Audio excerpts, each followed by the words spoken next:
Hello, જય શ્રી કૃષ્ણ. આજે આપણે બનાવીશું ઘરમાં વધી હોય એ રોટલીમાંથી નવા પ્રકારના ટાકોસ, જે બાળકો વેજીટેબલ ના ખાતા હોય તેમના માટે સરળ રીતે બનાવી શકો છો.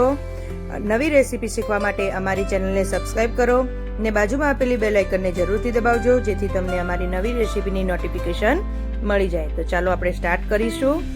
આપણે એક બાઉલ લેશું, તેમાં સમારેલા કેપ્સિકમ લેશું, બાફેલી મકાઈ લેશું, પછી તેમાં આપણે સમારેલી ડુંગળી લેશું,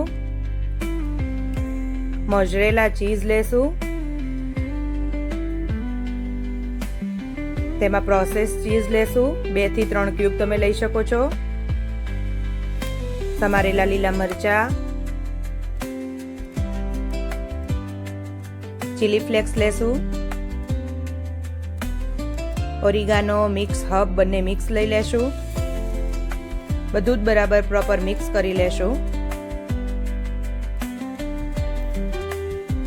મિક્સ થયા બાદ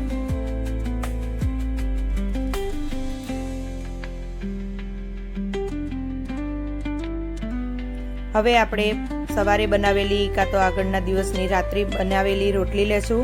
તેના પર પિઝા સોસ લગાવીશું. માર્કેટમાં પિઝા સોસ તૈયાર મળે છે. જો તમારે પિઝા સોસ શીખવો હોય તો મને કોમેન્ટમાં લખીને મોકલજો, તો હું તમને પિઝા સોસ શીખવાડીશ. હવે આપણે બનાવેલું વેજીટેબલ મૂકીશું. તમને જેટલું ભાવે તેટલું તમે વેજીટેબલ વચ્ચે ભરી શકો છો. હાફમાં વેજીટેબલ ભરીશું અને ઉપરથી હાફ ફોલ્ડ કરી લેશું. ઉપરથી દબાવી દેશું, થોડું દબાવીને તેના પર આપણે બટર લગાવી દેશું. મેં અત્યારે ગાર્લિક બટર લગાવ્યું છે. તમારી પાસે જે અવેલેબલ હોય તમે તે લગાવી શકો છો. હવે આપણે ગ્રીલ ટોસ્ટર લેશું. તમારી પાસે સેન્ડવિચનું ટોસ્ટર હોય તો પણ ચાલે. તેના પર આપણે આ મૂકી દેશું. તેને શેકાવા દેશું. 5 થી 10 મિનિટ શેકાવા દેશું. સરસ શેકાઈ ગઈ છે. હવે તેને નીકાળી લેશું. તો આપણી તૈયાર થઈ ગઈ છે એકદમ મસ્ત રોટલીની ટાકોસ. અંદરનું ફિલિંગ તમે જોઈ શકો છો, સરસ દેખાય છે.